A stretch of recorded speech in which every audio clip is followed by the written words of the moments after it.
My mom gave me up to an orphanage for a man, but I came back and destroyed her life. I remember that day in every detail. It was warm, smelled like spring, and I thought we were going for a walk. She said, "We're moving, honey. You'll live in a better place." I didn't understand what she meant. I was 10, a child who believed in her mother, who looked at her as the only person in the world who would never betray her.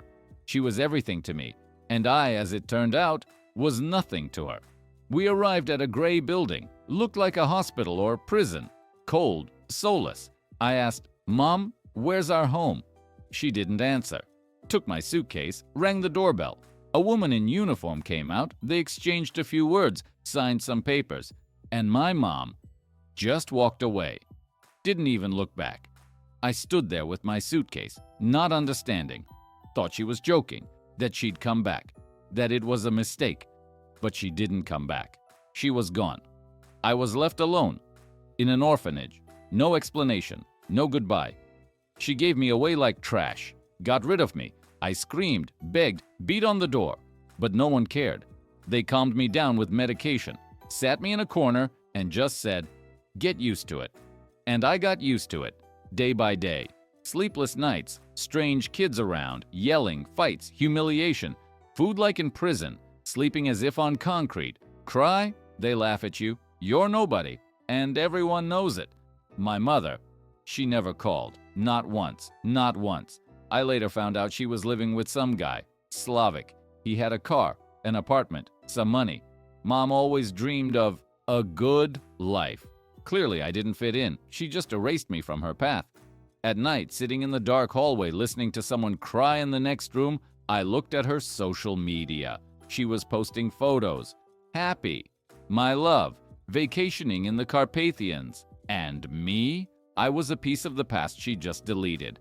I swore to myself then, I'll grow up, and I'll come back. She'll regret leaving me. I was scared. I was hurting. But something inside me began to shift.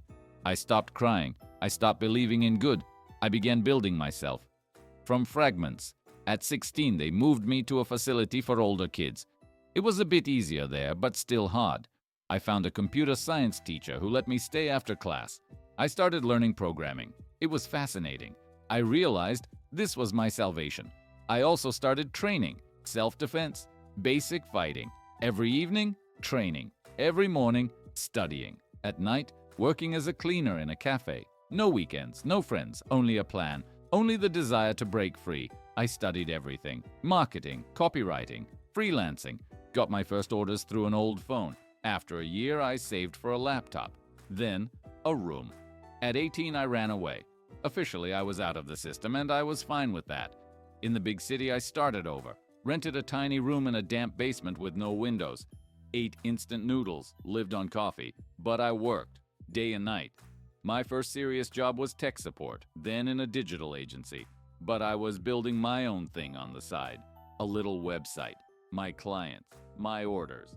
By 22, I was earning several $1,000s a month. Had my own mini company. And that's when I remembered her. My mother. I found her easily. They were living in a rented apartment. Slavic had some business, importing cars from Europe. The usual, semi-legal, flashy for social media.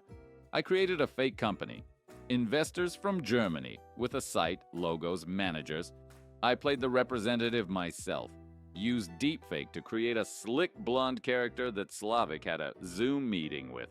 I spoke with an accent, offered big opportunities. I proposed investments on the condition that everything would be registered to his wife, my mother, all official, with contracts and signatures. He agreed. So did she. Didn't even think twice. When they smelled money, caution vanished. The papers were real. The company, fake. The money I transferred to their account was virtual. In 2 weeks, I withdrew everything. Through offshore shells, chain transactions. The company vanished.